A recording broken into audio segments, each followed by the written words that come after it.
si on rencontre un coyote aussi, comment agir. Les consignes de base, c'est toujours de rester calme, de garder un contact visuel avec le coyote, de ne pas courir. Puis je sais que c'est plus facile à dire, là, je le dis avec un peu de nonchalance, je sais que c'est pas facile à faire, que ça demande un certain aplomb, mais plus on se le répète, plus si ça nous arrive, on va être à même de le faire. Donc rester calme, se retirer tranquillement, garder un contact visuel avec le coyote. On peut faire du bruit, taper des mains, on peut ouvrir notre manteau, on peut avoir un petit sifflet, lampe de poche, toutes sortes d'outils là, qui peuvent être recommandés pour être assuré de un, puis de deux, être capable de réagir en cas de rencontre. Le compost, en fait, c'est la meilleure solution.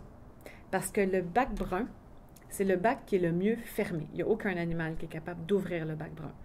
J'ai déjà vu des écureuils gruger les bacs bruns. Ceci dit, notre écoquartier nous donne plein de trucs, par exemple de mettre du Vicks autour du bac et là, ils ne viennent plus.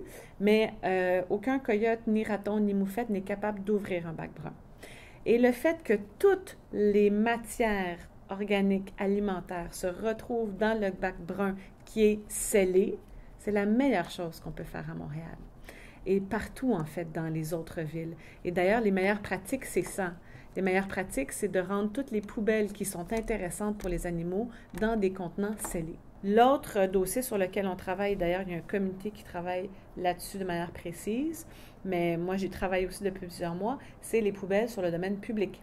Parce qu'effectivement, on a des poubelles, on souhaite tous avoir des poubelles dans la rue pour pouvoir jeter ou dans nos parcs pour pouvoir jeter nos choses. Et pour l'instant, ces poubelles-là sont ouvertes. Là, c'est les modèles qu'on a toujours eus. Moi, ça fait plusieurs mois que j'ai demandé d'avoir des poubelles fermées. Donc, on est en train de tester des modèles quand on fait des nouveaux parcs ou des nouveaux aménagements.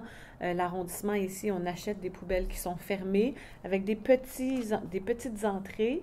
Et ça, c'est anti-raton, mais on s'entend que c'est anti-raton, mais c'est aussi anti-coyote et anti tous les animaux. Les coyotes, c'est pas eux qu'on va éduquer. Hein, on éduque les humains à avoir des comportements envers les coyotes qui sont des animaux sauvages pour qu'ils demeurent des animaux sauvages. Donc, une éducation à ne pas nourrir les coyotes, ne pas leur donner de l'eau, ne pas tenter de les approcher pour les amadouer et tout ça. Et aussi de faire en sorte que quand on les voit, quels sont les comportements qu'on doit avoir, déjà pour assurer notre sécurité, mais aussi pour leur faire peur. Donc, on se fait grand, on crie, on fait du bruit. Il ne faut pas laisser de la nourriture pour animaux domestiques à l'extérieur de la maison en tout temps. Puis des fois, on comprend, là, les gens veulent les nourrir, mais on peut le laisser pendant 1 heure. Là. Puis le chat ou le chien, ou surtout le chat peut-être, là, va prendre l'habitude de venir manger à cette heure-là ici que sa nourriture est sortie, puis ensuite la rentrer. Donc, ce sont des comportements qu'on va apprendre parce que de plus en plus, c'est une réalité à laquelle on va faire face. Mais évidemment, c'est toujours plus facile de le savoir avant. Puis on est plus en confiance aussi quand on sait comment réagir et qu'on croise un coyote.